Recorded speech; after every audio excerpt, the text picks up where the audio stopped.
Good day, ladies and gentlemen, and welcome to my humble casa, my humble home in Livingston, Montana. Okay, hang on here for just a second. I put the fire out of my throat. Just kidding. Don't get nervous. Okay, what do I got?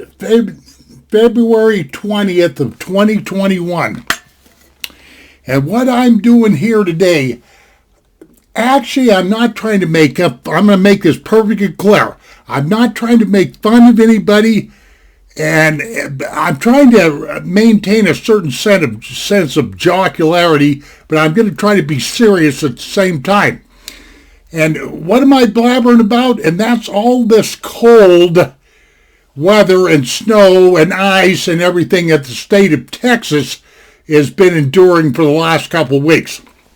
Now look, like I said at the outside here, I live in Livingston, Montana. I was born in this state. Montana is one of the coldest states in the lower 48. If there's anybody on the face of this planet that knows cold, it's me. The coldest I've ever done anything is 50 below. I was working on I used to have a 1986 Jeep Wagoneer, and I had several mechanical problems with it. I didn't have a garage at the time, and I had to get that Jeep going. And it was 50 degrees below zero when I was out there working on that thing. And believe you me, it was cold. My fingers got cold. I put on a real light pair of cotton gloves so I could feel the wrenches and the bolts and stuff like that. Okay. Now, I'm trying to, throw a little humor in here. What you folks down there in Texas could do, I'm trying to offer a little advice and humor, like I say. But what you folks in Texas could do down there is take your significant other, and notice I'm not saying man or woman, but take your significant other, rub their legs together, and you see if you can get a little fire going. I bet that went over like a lead balloon, Yeah, rub their legs together, see if you can get some sparks going. Also, you Texans down there, you need to learn to, be a teepee creeper. Do you know anything about that? Sure you do. You don't know a damn thing. Swapping buffalo robes. Do you know anything about that? Yeah, I can imagine all this, Now, okay, I'm just playing around with you, because I know some of you are freaking out, and probably few people have died, and all of that stuff. One person in this picture that should have probably bit it by now is that Uncle Ted Cruz. Boy, he cooked his political goose running off to Cancun, Mexico in the middle of this mess, didn't he? I seen where he done that fool. See, up in this country, when we've got a bunch of people, rich people, that's got, summer homes up here and stuff. The first flake of snow that they see, they go hauling ass out of here. We call them snowflakes, snowbirds, and all that kind of stuff. But you got guys like me that live here year-round. We face up to it. We pony up for the program. And a lot of us people that live here year-round, we really don't like these people that come in here for, 2 or 3 or 4 months and then they're gone, Me, over the years, I've just learned to put up with it. There's nothing else you can do, But I'm going to tell you one thing. You got to, when you try, okay, stop and think about this for just a second. What is the one energy source that all of us human beings at one time or other, especially in the past, have used for survival? An energy source, I said. Okay, I'm going to answer the question real quick, trying to keep this video short, but I doubt it's going to be that short. But the answer is fire. But if you look at people now, especially down there in Texas where it's just normally pretty hot and everything, what do most people do when it comes to fire? Run the other way. Well, I bet you're not running now. You see the irony here? Fire can either save you or kill you. One of the two. I just thought I'd throw this little weirdism in here to get you to thinking, Okay, in real emergency situations, I've actually seen people do that up here in Montana, where they run out of firewood, or run out of sources of energy or whatever have you to keep warm. I have actually seen people take their furniture and start sawing it up and burning it in a fireplace, their furniture, because that can be replaced, but your life can't. Because dying of hypothermia is not, it's something that you pilgrims really don't want to do. And so you're thinking, okay, I don't have a fireplace. Well, take and grab your stupid old ratty furniture, especially stuff you got stockpiled out there in the garage, and you got it, and build you a big bonfire in the yard. At least you're keeping warm. Because in really cold temperatures, what happens if you keep getting colder and colder and colder, you become useless. You're going to die from hypothermia. So you got to keep yourself warm. And another thing to do is keep moving. Keep moving. I ain't sitting here for my help and talking out my rear end just for the heck of it. I'm actually trying to help somebody and kidding along at the same time, hopefully, And if you don't like your neighbor, set the house on fire. I'm just kidding. I'm just kidding. Now, here's another thing while you're thinking outside the box. When it comes to this deal of promoting heat, you're a barbecuer. Go down and get you a bag of good old briquettes. Like a 10 or a 20-pound bag, and fill up your barbecuer and, take your Kingsford Joy Juice and light everything up. The average barbecuer with the briquettes will stay warm almost all night long. And you go, well, can't bring it in the house. I'm going to tell you what you're going to do. You're going to do anything that you got to keep warm. Keep it out in the garage, or keep it out on your patio, or do something. But at least you're able to put your body over that, because those those barbecuers stay warm for a long, long time. They do. I know. I've done enough barbecuing in my day. And for you people that don't know how to build fires, man, I feel sorry for you, because this is really pilgrim time, I was building fires way back when I was a Boy Scout, I probably learned how to build a fire up here in Montana probably about the time I was learning how to fish and stuff, 10, 11, 12 years old, right along in there. And I built a lot of them in my day, and I've seen the time that it was so cold hunting and different things that I had to stop and build a fire and warm up so I can continue on. But the worst thing that you can do is let yourself slow down and let your system, your body get real cold, because it's just no good. Keep moving. And then when it comes to clothing, I really don't think I've got to sit here and be some kind of a furrier or a clothes expert or anything like that. But there's this thing up here in Montana that we call layering. That's where you take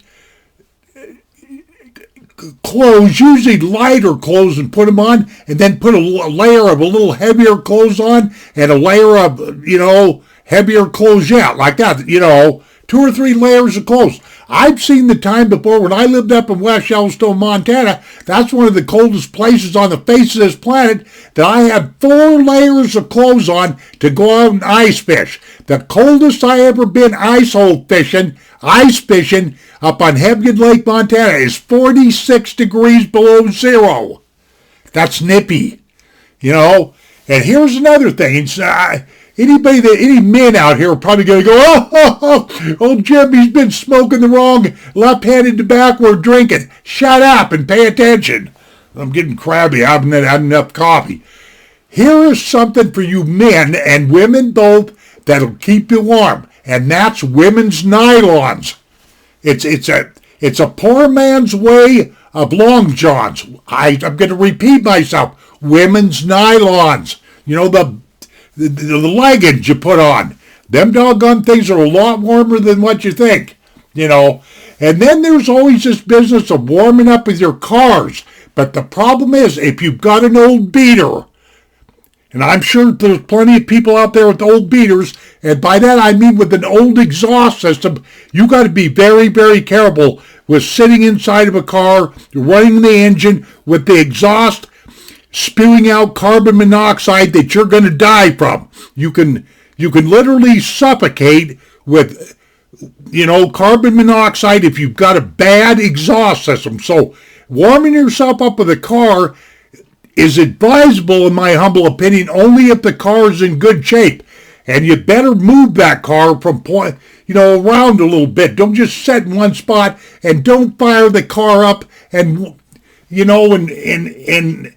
warm yourself up in the garage with the garage door shut. That's a no-no. You got to be out in the open if you're going to use a vehicle like that. And of course, there's generators. Gas-fired generators that you leave outside that you can, plug some electric cords in, at least get a little bit of heat in your house from a generator. I'm sure everybody realizes that generators can be used in emergency situations. I've had to use them before, So in a situation like you Texans are caught in, you got to think in the opposite of whatever you do in the summer. It's that simple. You got to think outside the box. Instead of thinking, instead of thinking of ways to cool yourself down, you got to think of ways to heat yourself up. This is quite obvious, of course. Kind of dumb for me to say that, And then, of course, if you don't like your next door neighbor, you can set him on fire. I'm just kidding. I'm just joking. Don't get twisted up. Don't get all flustered here, and like that. So, there's actually, this is totally spontaneous, this little speech I'm giving. There's a million and one things I'm forgetting here, and like that, but I would have to honestly say, because I've seen the time that the power has went out up here in Montana, in this house right here, and it started getting cold real quick. Not real quick, because this little house of mine is insulated very, very well. I made sure of that when I bought this place. It takes a few hours for it to start cooling off. I've got forced air gas, okay? That's how I heat this house. I've got the little tiniest furnace that you ever seen, but it works well. And it keeps the wife and I and my grandson toasty, and that's all we need. And doesn't need inside a house or home. But here you take like last year, my motor went out on my furnace. It only took me 1 day to get that fixed. I had to locate a motor, and I found a guy here in town that knew a lot about furnaces, and he helped me. And really, basically, he had my furnace up and going in an hour or so.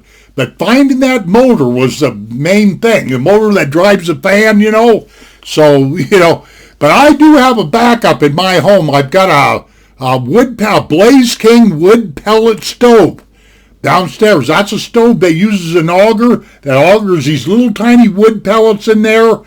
Some of you people probably know what I'm talking about. Some of you don't, but they're dang expensive. I've owned this house since 2004 and never fired up that wood pellet stove. Why? Never had to. Because it's down there in the basement, it'd probably run us out of there. But I don't spend a lot of time down there in that basement. I used to, but not anymore. I spend more time upstairs than I do downstairs because I want to get all the light into my brain that I can, because up here in Montana, where we've got severely cold weather, storms, windstorms and all that, the weather has a tendency, the outside atmosphere is very, very gray. Aleutian gray. Aleutian Alaskan gray is what I call it. And it's not good for the brain. So I set upstairs here so I can do this. Look out. You see this? I'm looking right out over Paradise Valley. And that reminds me, as far as cold weather goes, we have had our fair share this year. We just been going through a snap where it was pushing pretty close to 25 below, And like I say, the coldest I've ever been in is 50 below. And I've been up elk hunting before where it was so doggone cold that you just felt like laying down and dying. But, but here I am 70 years old and fighting with this stuff and still here. So that's why I'm on here for anybody that watches this video, which is, I am absolutely sure I don't have no viral thing on my hands here. I never do, I feel real lucky if I get a couple hundred people to watch my videos. But, I'm just sitting here to tell you, for you Texans or people that are being cold, pony up for the program. Just think about the pilgrims, the people that came across the plains that were settling the West out here. You know what I mean? And the gold prospectors and all of that stuff, and people that were, getting in on the California gold rush and all that. A lot of them people, man, well, not a lot of them, but some of them didn't make it due to adverse conditions, weather, freezing to death, attacks by Indians, and just on and starvation, and on and on and on. So, the thing that bothers me is that people that live in big cities. Now, I'm not saying this to put anybody down, but people that live in big cities that are not very close to nature, you don't really know how to survive. You really don't know how to get that fire going that you need to sustain your life. Because you become too accustomed to creature comforts. You follow me? Air conditioners, heaters, blah, blah, blah, on and on. Think outside the box, ladies and gentlemen. That's what I'm trying to... you get cold enough, you'll be burning up your backyard, you'll be burning up your fence, you'll be burning up something, and you're probably thinking, I can't start no fire in my yard. I'll wreck my yard. Look here. You can always replace that stupid yard. That thing ain't doing you no good anyway. Or, I can't build a bonfire in my driveway. I'll make marks on it. So what? Is your life worth less or more than that? Man, I just had to make this video because I've been in situations before that if I never got a fire going or I never got a means to get myself warm, I was going to die. I can remember one time me and my brother and a friend of ours was up hiking up in the Rockies way back when. Just right after I got out of high school, and we got stuck in a blinding snow blizzard. I am not kidding you. One of these things were dumped like 2.5 feet of snow in just a few hours, and we got stuck, and we had to spend the night, which we weren't really planning on, not right there where we were at. And if it wouldn't have been for fast thinking of my brother, I might have died of hypothermia because he said I was sleeping in my sleeping bag and I was going, like that. And so he built up the fire real big, and he actually even cut down a small evergreen and fell it into the fire to keep the fire going. And then he woke me up and he said, Jim, he says, I think you better warm up your chattering in your sleep. And which I did, I hated to crawl out of that sleeping bag, but if my brother wouldn't have been observant, I could have bought it. I could have got hypothermia. So, you need to pay attention to your clothing, thinking outside the box, do whatever whatever you got to do. And that's another thing, too. When it comes to this business of throwing salt all over the place, don't do it. Go down to Kenyon Noble or whatever have you and get sand. Salt likes to eat up concrete. Salt is not good for concrete. It'll eat it up. So sand works much better if you need stuff for traction, So, there's a lot more things I could probably tell you about, but I can't think right now. Well, I can think, but, what do we got here? Almost 20 minutes on this file. I hope you get what I'm saying. And I'm with you folks and, and all that stuff, but pony up, be brave, face it all, you'll get through it. That's what I've got to say, and I hope this video did you some good. Okay, adios, my friends. Take care of yourselves, and we shall see you on down the trail and all that fun stuff.